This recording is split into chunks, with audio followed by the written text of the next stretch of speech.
किसी ने क्या खूब कहा है कि कौन कहता है कि कामयाबी किस्मत तय करती है। अजी कौन कहता है कि कामयाबी किस्मत तय करती है? अगर इरादों में दम हो तो मंजिलें भी झुका करती हैं। जी हां, कुछ ऐसी ही कहानी है भारतीय टीम के विस्फोटक ओपनर बल्लेबाज और मुल्तान के सुल्तान के नाम से मशहूर वीरेंद्र सहवाग यानी कि वीरू की। जब सन 1999 में उस समय के भारतीय टीम के कप्तान मोहम्मद अजहरुद्दीन की कप्तानी में डेब्यू करने वाले वीरेंद्र सहवाग को 2001 तक यानी कि लगभग 2 सालों तक भारतीय टीम में 5 नंबर पर और 6 नंबर पर बल्लेबाजी करने के लिए मौका मिलता था और इन मौकों पर वीरेंद्र सहवाग बुरी तरीके से फ्लॉप होकर भारतीय क्रिकेट फैंस के साथ साथ भारतीय चयनकर्ताओं को पूरी तरीके से निराश कर रहे थे। उस दौरान जब भारतीय टीम के पूर्व कप्तान मोहम्मद अजहरुद्दीन और पूरी भारतीय टीम पर सन 2000 में मैच फिक्सिंग का आरोप लगा, तब मोहम्मद अजहरुद्दीन को भारतीय टीम की कप्तानी और भारतीय टीम से बाहर कर दिया गया और भारतीय टीम की कप्तानी सौरभ गांगुली के हाथों में सौंप दी गई। इस दौरान सन 2001 में भारत और श्रीलंका और न्यूजीलैंड के बीच में त्रिकोणीय सीरीज का आयोजन किया जाता है और इस सीरीज में भारतीय टीम के कप्तान सौरभ गांगुली के कहने पर भारतीय चयनकर्ताओं ने वीरेंद्र सहवाग को भारत के 15 सदस्यीय टीम का हिस्सा बनाया, लेकिन शुरुआत के 2 मुकाबलों में वीरेंद्र सहवाग को भारतीय टीम में शामिल नहीं किया गया।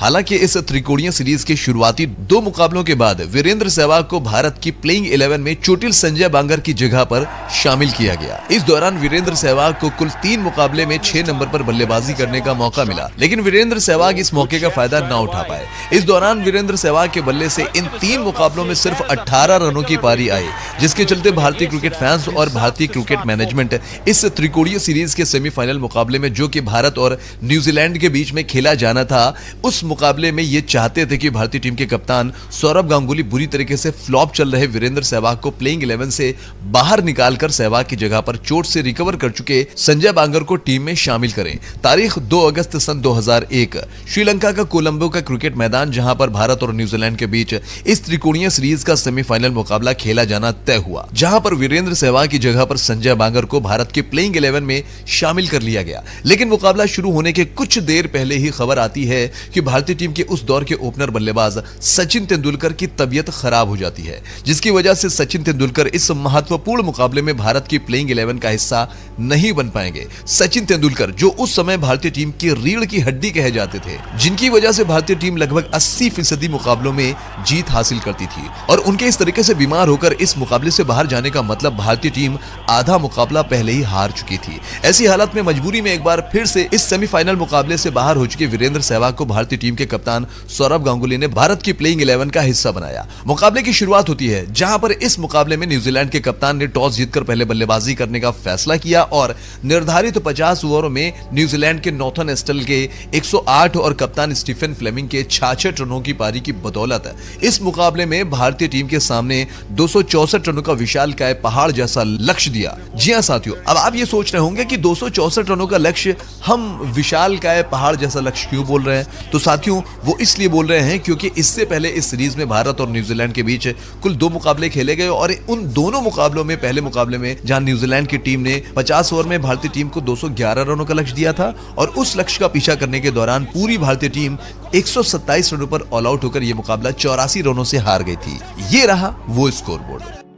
तो वहीं इस त्रिकोणीय सीरीज में भारत और न्यूजीलैंड के बीच में दूसरा मुकाबला खेला गया, तो उस मुकाबले में न्यूजीलैंड ने निर्धारित 50 ओवरों में भारतीय टीम को 200 रनों का लक्ष्य दिया और उस लक्ष्य का पीछा करने के दौरान पूरी भारतीय टीम 143 रनों पर आउट होकर न्यूजीलैंड से यह मुकाबला 67 रनों से हार गई।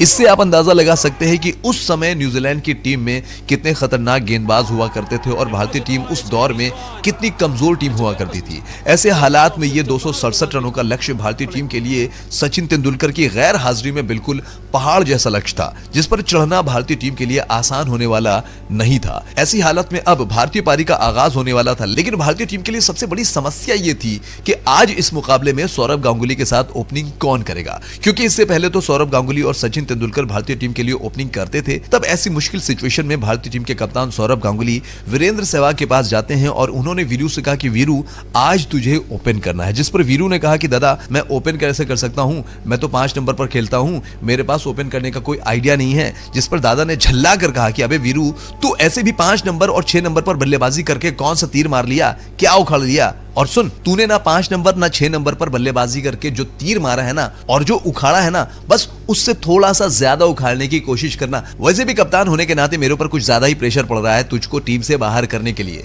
तो बाहर होने से अच्छा है कि एक बार ओपनिंग भी ट्राई कर ले, क्या पता ओपनिंग में तू कुछ अच्छा कर ले जाए। दादा के बार बार कहने पर वीरेंद्र सहवाग ओपनिंग करने के लिए तैयार होते हैं। ऐसी हालत में पूरी दुनिया के साथ साथ भारतीय टीम के कप्तान सौरभ गांगुली जो वीरेंद्र सहवाग को ओपनिंग करने के लिए बोल रहे थे, उन्हें इस बात का तनिक भी एहसास नहीं था कि जो वीरेंद्र सहवाग ओपनिंग के लिए तैयार नहीं हो रहा है, जिस वीरेंद्र सहवाग को सौरभ गांगुली इस मुकाबले के बाद टीम से बाहर करने के बारे में सोच रहे हैं, वो वीरेंद्र सहवाग आज इस मुकाबले में कुछ ऐसा कर जाएगा जिसका इतिहास गवाह होगा, जिसे लोग सदियों तक नहीं भूल पाएंगे। जो इस मुकाबले से लेकर आने वाले लगभग 15 सालों तक क्रिकेट की दुनिया के बड़े से बड़े गेंदबाजों पर ऐसा कहर बरसाएगा कि वीरू के सामने कोई भी गेंदबाज गेंदबाजी करने के लिए हिम्मत नहीं जुटा पाएगा। मुकाबले की शुरुआत होती है न्यूजीलैंड की तरफ से। गेंदबाजी में पारी का पहला ओवर लेकर आता है डेरिल टफी और टफी के सामने भारतीय टीम के कप्तान सौरभ गांगुली। डेरियल टफी ने अपने इस ओवर में खतरनाक गेंदबाजी करते हुए भारतीय टीम के कप्तान सौरभ गांगुली को एक भी रन बनाने का मौका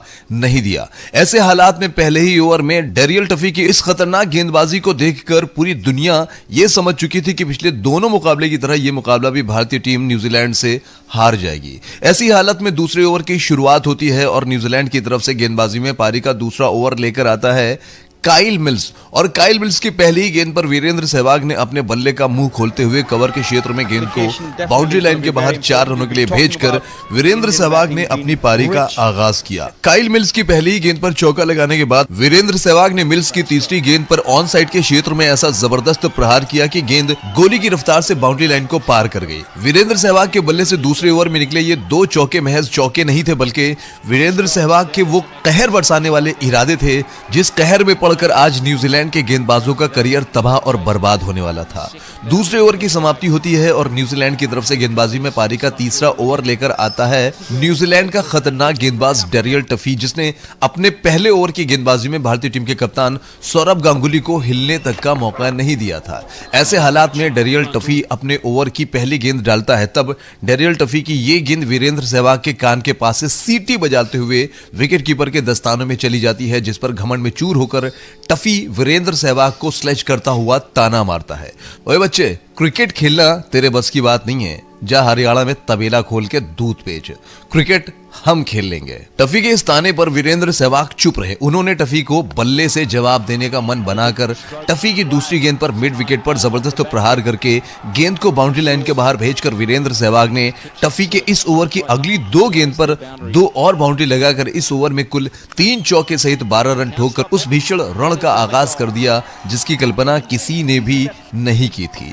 टफी के बाद न्यूजीलैंड की तरफ से गेंदबाजी में पारी का छठा ओवर लेकर आता है काइल मिल्स और मिल्स के इस ओवर में वीरेंद्र सहवाग उस पर कहर बनकर टूट पड़े। इस दौरान सहवाग ने 1 नहीं 2 नहीं बल्कि इस ओवर में कुल 4 चौके जड़कर वीरेंद्र सहवाग ने देखते ही देखते 10 ओवर की समाप्ति तक भारतीय टीम के स्कोर को 58 रनों के करीब पहुंचा दिया। इस दौरान जहां भारतीय टीम के कप्तान सौरभ गांगुली के बल्ले से 33 गेंदों पर सिर्फ 10 रन आए थे, तो वहीं वीरेंद्र सहवाग ने अभी तक इस मुकाबले में 27 गेंदों पर 47 रन ठोककर वीरेंद्र सहवाग ने विश्व क्रिकेट में यह ऐलान कर दिया कि विश्व क्रिकेट का सबसे विध्वंसक बल्लेबाज अब क्रिकेट की दुनिया में अपना कदम रख चुका है।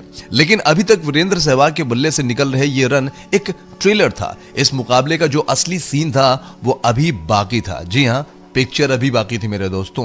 जी हां साथियों, न्यूजीलैंड की तरफ से गेंदबाजी में पारी का 12वां ओवर लेकर आता है डेरिल टफी और टफी के इस ओवर में वीरेंद्र सहवाग ने किस तरीके का तांडव मचाया उसे पहले आप इस वीडियो के जरिए देखिए। This is majestic stuff. Just stood back and smashed it. I love Viv Richards. That went to the fence. Absolute rocket. The Tendulkar. There he goes again. It's through the offside field. 4s in a row. Well, it's unbelievable. This is outstanding stuff. 4 boundaries in the over. What it's done, it's not only lifted the spirits of the Indians in the dressing room and the people watching, but order so much easier. Certainly does. He can slow down. He's not going to slow down. It's it. Oh, it's all the way. Yes, it's a 6. Magnificent 6. What an over. जी हाँ साथियों, देखा आपने, वीरेंद्र सहवाग ने New Zealand के ही नहीं बल्कि उस दौर के सबसे खतरनाक गेंदबाज डेरिल टफी के इस ओवर में किस तरीके से बैक टू बैक 4 चौके और उसकी आखिरी गेंद पर इस गगनचुंबी छक्के सहित वीरेंद्र सहवाग ने इस ओवर में कुल 22 रन ठोककर वीरेंद्र सहवाग ने तबेला खोलकर दूध बेचने की सलाह देने वाले डेरिल टफी की लाइन और लेंथ को सरे बाजार नीलाम करके कोलंबो के इस क्रिकेट मैदान पर हाहाकार मचा दिया। वीरेंद्र सहवाग आज न्यूजीलैंड के खिलाफ इस मुकाबले में जिस तरीके से रौद्र रूप धारण करके न्यूजीलैंड के गेंदबाजों को ठोक रहे थे, उसे देखकर कोई भी न्यूजीलैंड का गेंदबाज आज भारतीय टीम के इस बब्बर शेर के सामने गेंदबाजी करने की हिम्मत नहीं जुटा पा रहा था। इस दौरान देखते ही देखते जहां 21 ओवर की समाप्ति तक भारतीय टीम का स्कोर 140 रनों तक पहुंच चुका था, तो वहीं वीरेंद्र सहवाग भी अब 68 गेंद पर 99 रनों पर बल्लेबाजी कर रहे थे। जी हां, सही सुना आपने, सिर्फ और सिर्फ 68 गेंद। और इस दौरान 21वें ओवर की इस 5वीं गेंद पर वीरेंद्र सहवाग के द्वारा लगाए गए इस सिंगल के साथ ही वीरेंद्र सहवाग ने सिर्फ 69 गेंद पर ही न्यूजीलैंड के खिलाफ अपना शतक ठोककर पूरी दुनिया को दांतों तले उंगली दबाने पर मजबूर कर दिया। जी हां साथियों, वीरेंद्र सहवाग वो सहवाग जिनके बल्ले से पिछले 3 मुकाबलों में सिर्फ 18 रनों की पारी आई थी, जिस वीरेंद्र सहवाग को उनके कप्तान और टीम के मैनेजमेंट इस मुकाबले के बाद टीम से बाहर फेंकने वाला था। साथियों, वीरेंद्र सहवाग की इस 100 रनों की पारी में वीरेंद्र सहवाग के बल्ले से कुल 19 चौके और 1 छक्के, यानी कि वीरेंद्र सहवाग ने इस शतकीय पारी के दौरान 82 रन तो सिर्फ बाउंड्री से बनाए थे। इससे आप वीरेंद्र सहवाग की तूफानी बल्लेबाजी का अंदाजा लगा सकते हैं। वीरेंद्र सहवाग के बल्ले से आई इस 69 गेंदों पर 100 रनों की शतकीय पारी उस दौर में वनडे इतिहास की सबसे तेज पारियों में से एक थी। वीरू के इस तूफानी शतक पर उस स्टेडियम में मौजूद क्रिकेट फैंस के साथ साथ पूरी दुनिया वीरेंद्र सहवाग के नाम का जयकारा लगा रही थी। वीरू की इस तूफानी 100 रनों की पारी की बदौलत भारतीय टीम का इस मुकाबले में जीत का रास्ता आसान हो गया, जिसके चलते भारतीय टीम ने इस मुकाबले को 45 ओवर में ही अपने नाम कर लिया। हाँ, वो भारतीय टीम जो इस सीरीज में न्यूजीलैंड से खेले गए 2 मुकाबलों में 150 रन भी नहीं बना पाई थी, वो भारतीय टीम इस मुकाबले में सिर्फ 45 ओवर में ही 270 रन बनाकर 7 विकेट से इस मुकाबले में जीत दर्ज करती है। साथियों, वीरेंद्र सहवाग की इस तूफानी पारी के बाद भारतीय टीम को वीरू के रूप में एक ऐसा बल्लेबाज मिला जिसने अपनी अद्भुत आक्रामक बल्लेबाजी के दम पर विश्व क्रिकेट में कई रिकॉर्ड तोड़े और कई रिकॉर्ड अपने नाम किए हैं, जिसमें क्रिकेट इतिहास का सबसे तेज पाकिस्तान के खिलाफ 309 रनों की पारी और साउथ अफ्रीका के खिलाफ खेली गई 319 रनों की तूफानी पारी के साथ साथ वेस्टइंडीज के खिलाफ वनडे मुकाबले में 200 रनों की पारी प्रमुख थी। वीरेंद्र सहवाग के बल्ले से निकले इस तूफानी शतक के बाद वीरेंद्र सहवाग ने अपने करियर में कभी भी पीछे मुड़कर नहीं देखा और 2014-2015 तक वो लगातार भारतीय टीम के हिस्सा बने रहे। इस दौरान वीरेंद्र सहवाग ने 2007 T20I वर्ल्ड कप और 2011 वनडे वर्ल्ड कप में अपने शानदार प्रदर्शन के दम पर भारतीय टीम को जीत दिलाई। साथियों, वीरेंद्र सहवाग ने अपने करियर में न सिर्फ अपनी तूफानी बल्लेबाजी से बल्कि गेंदबाजी से भी कई खिलाड़ियों को आउट करके पवेलियन का रास्ता दिखाकर कई अहम मुकाबले में शानदार गेंदबाजी करते हुए भारतीय टीम को जीत दिलाई। साथियों, आप वीरेंद्र सहवाग के इस तूफानी शतक पर आप उन्हें 10 में से कितना नंबर देना चाहते हैं, वीडियो में कमेंट करके बताना मत भूलिएगा।